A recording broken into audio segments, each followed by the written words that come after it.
28 Şubat'tan sonra biz zaten hem ben hem anası hastayız. Biz daima bu yolların üzerinde düşür. 2-3 mesela bazı günlerde biz yolda kalıyoruz da biz onların görüşüne gittiği zaman biz çok zorluk çekiyoruz. İkimiz de yani hastayız. Hem benim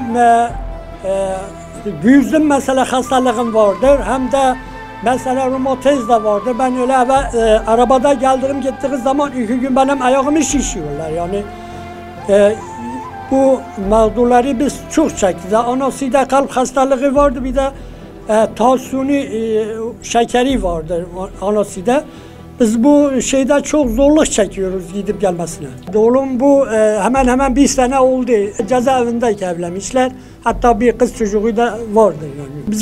Bizimki öyle şey vermediler, hiç kabul etmediler. Dedi bırakmıyorlar ve gelemiyorlar. Bilmem mesela bu kadar ücret yatacaksınız. Bizim hareketimizde yoktur. Öyle 10-15 milyon aynı anda ücret yatıracaksa gelip götürecekler.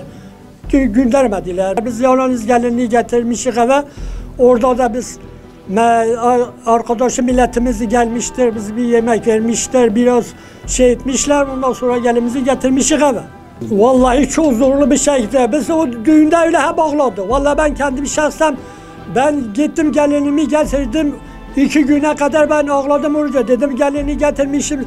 Damatsız yani gelin nasıl damatsız olurdu?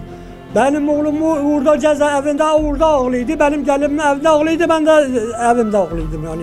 Onların çok zorluk çok şey çektik. Yani o düğünde biz çok işkence çektik.